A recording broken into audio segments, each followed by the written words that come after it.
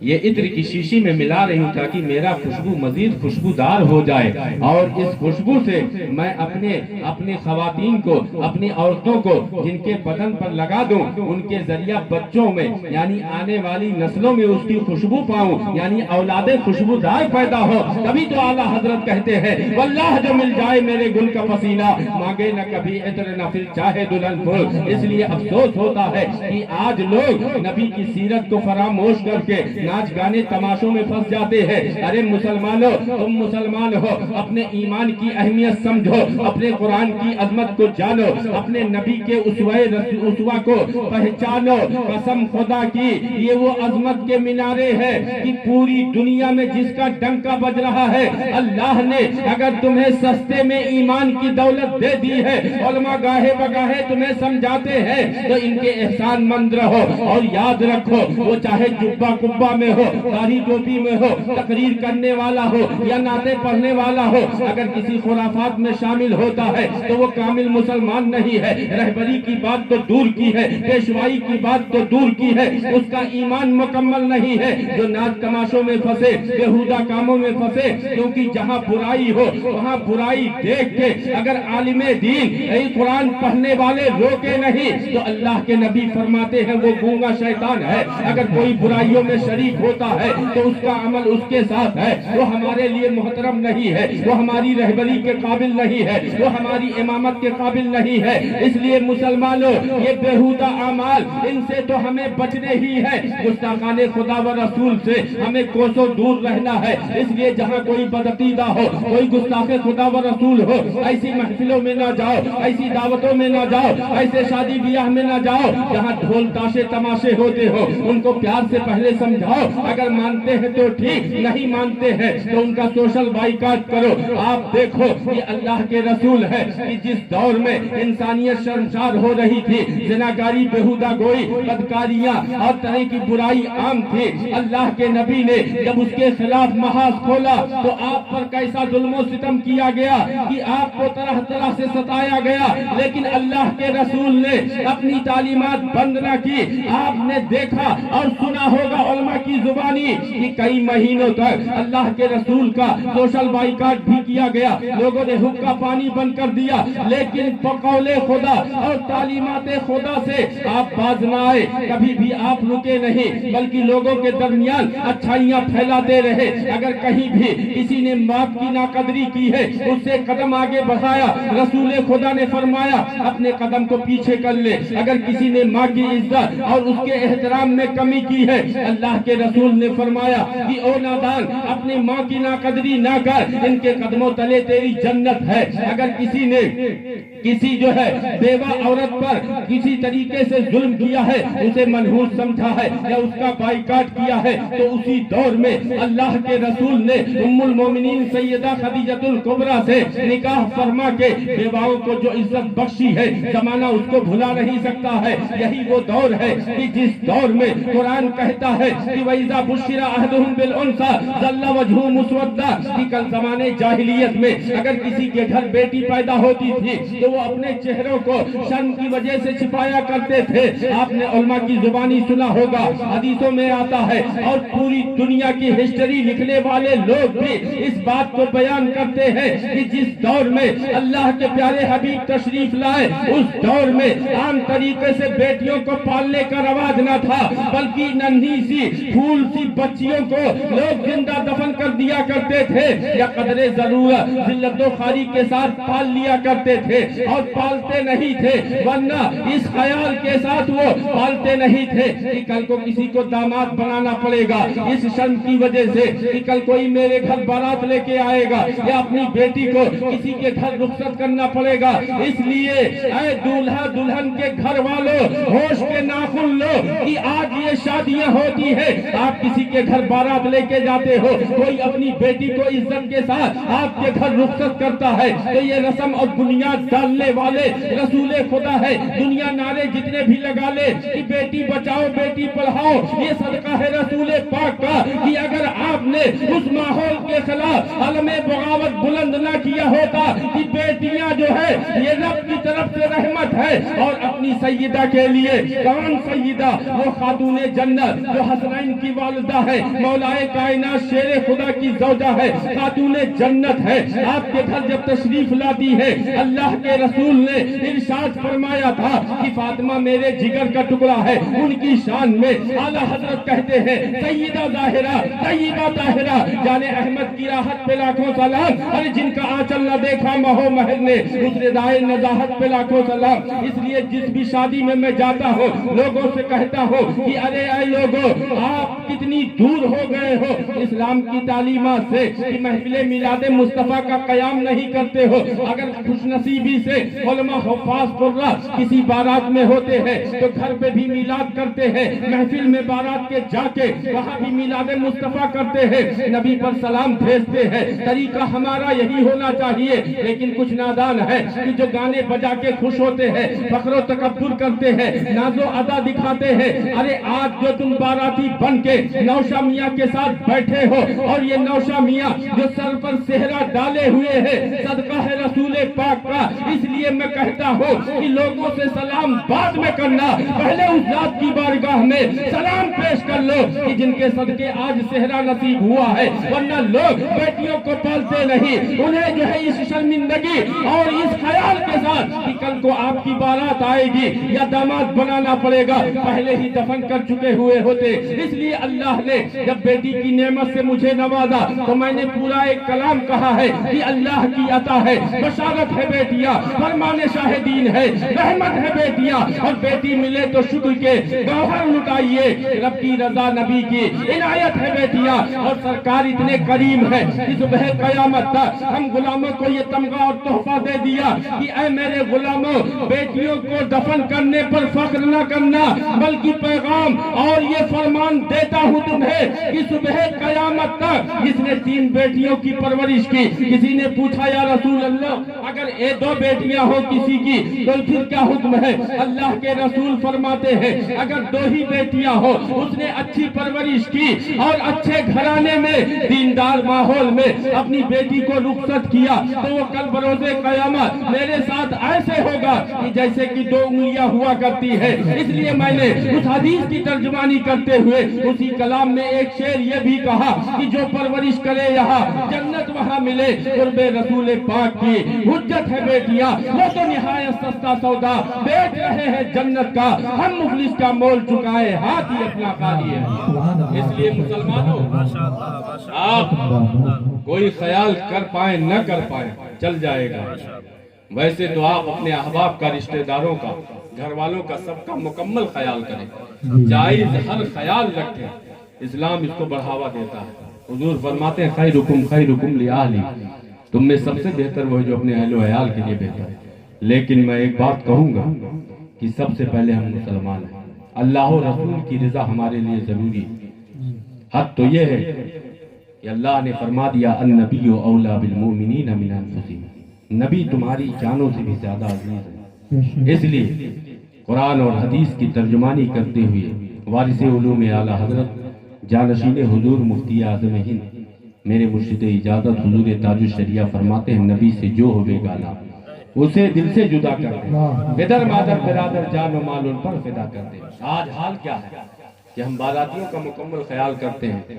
کہ ان کے لیے اچھی گاڑی، ورنہ ٹریکٹر ٹرالی سے بھی آپ لے جا سکتے ہیں. آپ اسکارپیو اور اچھی اچھی گاڑیاں کیوں کرتے ہیں؟ تاکہ بیٹھنے والے ایک شان کے ساتھ جائیں. ان کے خیال میں آپ اپنے رشتہ داروں کا خیال کرتے ہیں. اور ایک جو ٹرینڈ اس وقت چلتا ہے کہ پھوپھا جی ناراض ہو جاتے ہیں، پھوپھا کا خاص خیال ہوتا، کرنا بھی چاہیے. تمام رشتہ داروں کا خیال کریں، لیکن سب سے پہلے جو خیال ہو وہ اللہ و رسول کا ہو. یہ ہمارے کسی عمل سے اللہ و رسول ناراض تو نہیں ہو رہے، ورنہ آپ چاہے بیٹی لائے یا بیٹی کو اپنے بھیجے، کسی بھی صورت آپ خوش نہیں رہیں گے۔ دنیا بھر کی تدبیریں کر لے، برکتیں کہاں سے آئیں گی جب ابتدا بھی ایسی ہوگی کہ آپ ناچ گانوں کے ذریعہ اپنے گھر کی کام کریں گے تو آپ یاد رکھو آپ کا انجام بھی ویسا ہی ہوگا۔ اس لیے مسلمانوں ابھی سنبھل جاؤ، ابھی وقت ہے۔ آج حالات اپنے دیکھو کہ ہم کس پستی کی طرف جا رہے ہیں، اس کی بڑی وجہ یہی ہے کہ ہمارا ایمان کمزور ہو گیا ہے، ہم صحابہ کے طریقے سے ہٹتے چلے جا رہے ہیں۔ اصحاب رسول کا طریقہ کیا تھا؟ بہت خوبصورت بات آپ کو بتا دوں، یہ افضل البشر بعد الانبیاء بالتحقیق سیدنا ابی بکر صدیق رضی اللہ تعالی عنہ ہے۔ یہ حضرت ابو بکر صدیق کون ہے؟ یار غار مصطفیٰ ہے، نبی کے ایسے چہیتے ہیں کہ جو آپ کے سفر میں بھی ہیں، حجر میں بھی ہیں، تنہائی میں بھی ہیں اور جلوت میں بھی ہے، ہر جگہ موجود ہے۔ اور اللہ نے اتنا حبیب و قریب اپنے محبوب کو کیا اور اپنے محبوب کے حبیب یعنی سیدنا صدیق اکبر کو ان سے اتنا قریب کیا ہے، ظاہری زندگی میں دور کیا اور نہ ہی دنیا سے سفر کرنے کے بعد آپ سے دور کیا ہے۔ انتہا دیکھیں، غربت کی شان دیکھیں کہ اللہ نے قرآن میں ان دونوں کی گفتگو کا ذکر فرمایا ہے۔ قرآن کہتا ہے ثانی اثنین اذ ہما فی الغار اذ یقول لصاحبہ لا تحزن ان اللہ معنا، کہ اے ایک دوسرا یعنی اپنے ساتھی سے کہہ رہا تھا، یہ رسول خدا اپنے دوست یعنی سیدنا صدیق اکبر اپنے غلام سے کہہ رہے تھے کہ ڈرو نہیں، غم نہ کھاؤ، اللہ ہمارے ساتھ ہے۔ اب نہ آپ قرآن پڑھنے جاتے ہو نہ قرآن سنتے ہو، اللہ ماشاء اللہ وہ لوگ لائق مبارکباد ہیں جو خود قرآن بھی پڑھتے ہیں، علماء کی محفلوں میں بیٹھتے ہیں، ان کی باتیں سنتے ہیں تو ان کے ذہن میں پوری بات آ گئی ہوگی۔ لیکن جو لوگ نہیں سنے ان کو میں بتانا چاہوں گا کہ اللہ نے یہاں کس واقعے اور کس بات کا تذکرہ فرمایا ہے کہ یہ بات وہ ہے کہ جب اللہ کے رسول مکہ سے ہجرت فرما کے مدینہ طیبہ گئے کہ مکہ والوں نے کیسے کیسے ظلم آپ پر کیے تھے، ظلم کی انتہا کر دی تھی، لیکن رسول خدا نے اپنی ذات کے لیے کسی سے انتقام نہ لیا ہے۔ لیکن یاد رکھنا کہ رسول خدا کی سنت یہی ہے کہ اپنی ذات کے لیے انتقام نہ لو، لیکن اللہ کی جب بات آئے اور آپ کے چہیتے اصحاب کی بات آئے تو آپ حدیثیں پڑھو، اللہ کے نبی نے تلوار بھی اٹھائی ہے، جنگوں میں شرکت بھی کی ہے، تو پتہ چلا آپ اپنے لیے معاف کر دے، یہ نبی کی سنت ہے کیونکہ وہ شان رحمت للعالمینی کے ساتھ بھیجے گئے۔ لیکن نبی کی سنت یہ بھی ہے کہ جب نبی کے عزیزوں اور چہیتوں کے خلاف کوئی جائے اس وقت خاموش نہیں بیٹھنا ہے۔ اور ہمارے لیے تو سب سے عزیز از جان جن کی شخصیت ہے، اللہ فرماتا ہے النبی اولا بالمؤمنین من انفسہم، اس لیے ہم کہتے ہیں کہ جو جان مانگو تو جان دیں گے، جو مال مانگو تو مال دیں گے، مگر یہ نہ ہوگا ہم سے ہرگز نبی کا چاہو جلال دیں گے۔ یہ ہجرت کی بات ہے، اللہ کے نبی کی بات ہے، سیدنا صدیق اکبر کی بات ہے کہ آپ غار میں تھے جب مکہ سے لوگ تعاقب میں آپ کے پیچھے آئے۔ حضرت سیدنا صدیق اکبر کو جب آہت محسوس ہوئی تو آپ کے دل میں خوف پیدا ہوا کہ کہیں ایسا نہ ہو غار میں کچھ لوگ آ جائے اور اللہ کے رسول کو تکلیف پہنچا دے۔ اللہ کے رسول سے ابھی سیدنا صدیق اکبر نے کچھ کہا نہیں تھا، اللہ کے رسول سمجھ گئے اور آپ نے کہا تھا کہ لا تحزن ان اللہ معنا، کہ اے ابو بکر غم نہ کرو، اللہ ہمارے ساتھ ہے۔ گویا کہ رسول خدا نے بتا دیا کہ صبح قیامت تک اے میرے غلاموں اللہ و رسول سے تم اپنا رشتہ مضبوط رکھنا اور یاد رکھنا کہ اسلام کی فطرت میں قدرت نے لچک دی ہے، تم جتنا دباؤ گے اتنا بھی یہ ابھرے گا۔ آج بھی ہو جو ابراہیم سے ایما پیدا آگ کر سکتی ہے، انداز گلستہ پیدا، یہی ہجرت کا معاملہ ہے۔ اللہ کے پیارے رسول ہے، آپ کے عزیز صحابی سیدنا صدیق اکبر ہے جو تن من دھن سے اپنی قربانیاں دینے کے لیے پیش رہا کرتے تھے۔ ایک دن کی بات ہے، اللہ کے رسول نے سیدنا صدیق اکبر سے فرمایا کہ اے ابو بکر ایک رات ایسی آئے گی کہ جب اپنے ہم وطن یعنی مکہ والوں کے ظلم و تشدد اور ان کے قتل کی پلاننگ کی وجہ سے میں مکہ سے مدینہ کی طرف ہجرت کر جاؤں گا، اس رات تم میرے ساتھی ہوگے۔ اللہ کے نبی نے یہ فرما دیا۔ اس کے بعد کئی راتیں گزری، کئی دن آئے، آخر وہ رات آئی اور کئی مہینوں کے بعد جب وہ رات آتی ہے کہ جس رات اللہ کے رسول مکہ سے مدینہ کی طرف کوچ فرماتے ہیں، سیدنا صدیق اکبر کے گھر کے قریب پہنچتے ہیں، رات کا تہائی حصہ گزر چکا تھا، ابھی ابتدا ہے، آپ آقا کی بات سن رہے ہو، اصحاب رسول کی بات سن رہے ہو، غلامان مصطفیٰ ہو، یہ سستی، یہ کاہلی اور یہ تھکان آپ کے لیے زیب نہیں دیتی ہے۔ اس لیے مسلمانوں یاد رکھو کہ زندگی زندہ دلی کا نام ہے، مردہ دل کا خاک جیا کرتے ہیں۔ اللہ کے رسول سیدنا صدیق اکبر کے گھر کے قریب پہنچتے ہیں، ابھی نہ آواز دی ہے نہ گھر کے بالکل قریب سامنے پہنچے ہیں، کیا دیکھتے ہیں کہ سیدنا صدیق اکبر دوڑے ہوئے رسول خدا کی بارگاہ میں چلے آ رہے ہیں۔ اللہ کے رسول دیکھتے ہیں، مسکراتے ہیں، یوں مسکرائے جان سی کلیوں میں پڑ گئی، یوں لب کشا ہوئے کہ گلستہ بنا دیا، اور اپنی زبان مبارک سے فرماتے ہیں، کون زبان؟ اعلیٰ حضرت سے انداز بیان سیکھو، وہ زبان جس کو سب کن کی کنجی کہے، اس کی نافذ حکومت پہ لاکھوں سلام۔ اللہ کے رسول فرماتے ہیں کہ اے ابو بکر کیا تم سوئے نہیں؟ سیدنا صدیق اکبر عرض کرتے ہیں کہ یا رسول اللہ فدا کا ابی و امی، آپ پر میرے ماں باپ قربان، یہ ایک آج کی رات کی بات نہیں ہے، بلکہ وہ دن بھی مجھے یاد ہے کہ جب آپ نے فرمایا تھا کہ اے ابو بکر ایک رات ایسی آئے گی کہ میں مکہ سے ہجرت کر کے مدینہ جاؤں گا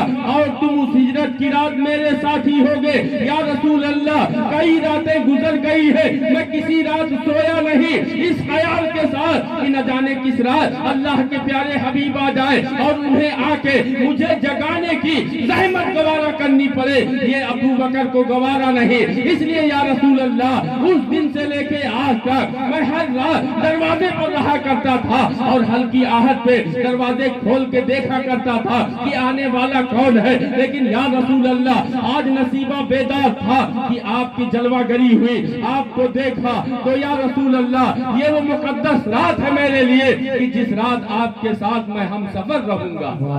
یہ حضرت ابو بکر صدیق ہے۔ اب یہی پر آپ ذہن و دماغ حاضر رکھیں، اپنے ایمان کو دیکھیں اور صحابہ کے ایمان کو دیکھیں۔ اصحاب رسول کے تاجدار ہیں سیدنا صدیق اکبر، ان کا ایمان دیکھیں۔ بات کیا تھی؟ بات یہ نہیں تھی کہ کسی ملک میں جا کے کوئی بزنس کرنا ہے، کسی ملک میں جا کے کوئی بادشاہت، گورنری یا عہدہ ملنا ہے۔ بظاہر بات یہ نہیں تھی کہ کہیں جا کے کوئی زمین لینی ہے، بلکہ بات کیا تھی؟ اپنی زمین چھوڑ کے جانا تھا، اپنا گھر بار چھوڑ کے جانا تھا، مال و متاع چھوڑ کے جانا تھا، دشمن کا خوف، لیکن سیدنا صدیق اکبر خوش اس میں کہ اللہ کے رسول ساتھ ہوں گے۔ اور غار کا معاملہ آج حجاج جاتے ہیں، معتمرین جاتے ہیں، ان کو معلوم ہے کہ وہ غار اتنی بلندی پر ہے، آج نوجوان چڑھتا ہے تھک جاتا ہے، لیکن قربان جاؤ حضرت سیدنا صدیق اکبر کی شان پر کہ اللہ کے رسول نے، اللہ رسول نے انہیں کتنا نوازا کہ رسول خدا کے جب چہرے پر تھوڑی سی بھی تھکن کے آثار محسوس ہوئے، سیدنا صدیق اکبر نے عرض کیا کہ یا رسول اللہ میرے دوست پر، میرے کندھے پر آپ سوار ہو جائیں۔ اپنے کندھے پر سوار کر کے غار پر چڑھ رہے ہیں۔ یوں ہی دنیا نے افضل البشری بعد الانبیاء نہیں کہا ہے، بلکہ انہوں نے ہر طریقے سے اپنی قربانی پیش کی ہے، اور اللہ کے رسول نے بھی انہیں اپنا حبیب، اپنا قریب اس درجہ بنایا ہے کہ بعد وفات بھی اپنے پہلو میں جگہ عطا فرمائی ہے۔ اس لیے ہم کہتے ہیں مٹ گئے مٹتے ہیں، مٹ جائیں گے عادات تیرے، نہ مٹا ہے نہ مٹے گا کبھی چرچا تیرا۔ آج ہمارا